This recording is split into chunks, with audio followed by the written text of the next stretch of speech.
Kalau korang pilih yang mana? Kualiti atau kuantiti? Dalam konteks kehidupan, kalau tanya soalan ni, jawapannya 50-50. Bergantung pada orang. Kalau kita fikir hari ni nak makan apa, maknanya kita memilih kuantiti. Tapi kalau hari ni kita fikir nak makan di mana, maknanya kita memilih kualiti.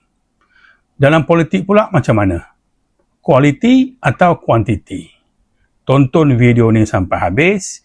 Jangan lupa subscribe, follow saya, komen, like dan yang paling penting, repost video ni.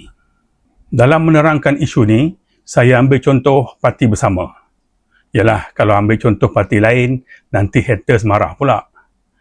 Secara strategiknya, sebuah parti yang baru, kualiti lebih penting.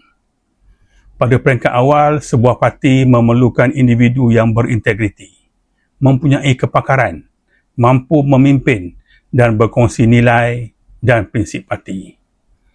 100 orang yang benar-benar komited selalunya lebih bernilai daripada 100,000 ahli yang hanya wujud atas kertas. Contohnya, pasukan kecil yang berkualiti boleh membina imej parti, menghasilkan dasar yang baik, menggerakkan kempen dan menggerakkan sukarelawan. Korang boleh tengok macam mana Parti Bersama berkempen semasa PRN Johor yang lepas. Alah, sembang Parti Bersama ada kualiti tapi kalah juga. Memang Parti Bersama kalah. Hilang wang deposit. Tak ada siapa pun menafikan perkara ni. Semua parti baru berdepan dengan cabaran membina kuantiti. Antara cabarannya adalah jentera yang lebih kecil, pengenalan jenama yang belum meluas dan sumber kewangan yang terhad. Apa yang penting, Parti Bersama kekal berkualiti dan terus berkembang. Lagipun, kalah bukan bukti tiada kualiti dan menang bukan bukti mutlak bahawa sesebuah parti lebih berkualiti. Satu lagi, saya nak bagi tahu bahawa Parti Bersama akan kekal berkualiti dan tak salahkan pengundi kerana tidak nampak nilai tersebut. Tetapi Parti Bersama sedang berusaha bagaimana boleh menyampaikan kualiti itu dengan lebih berkesan sehingga lebih ramai pengundi yakin. Untuk membawa perubahan memerlukan masa yang panjang, rancangan yang teliti dan tidak tergesa-gesa.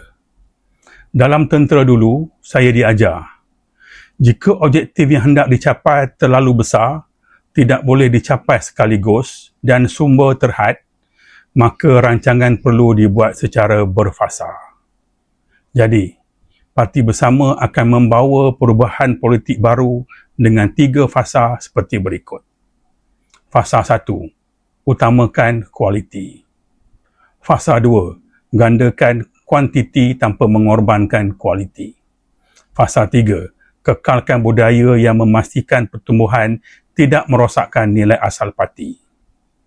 Saya harap penyokong dan seluruh rakyat Malaysia bersabar dengan kemunculan Parti Bersama untuk membawa perubahan.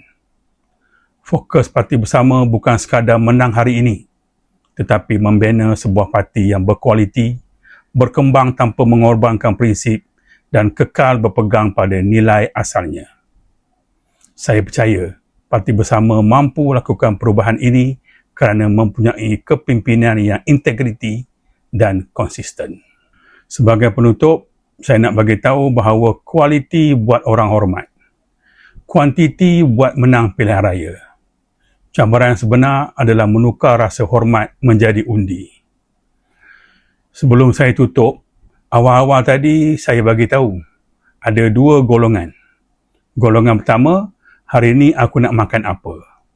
Golongan kedua, hari ini aku nak makan di mana. Korang rasa ceplos-ceplos duduk golongan mana? Ceplos duduk golongan ketiga. Hari ini aku nak makan siapa?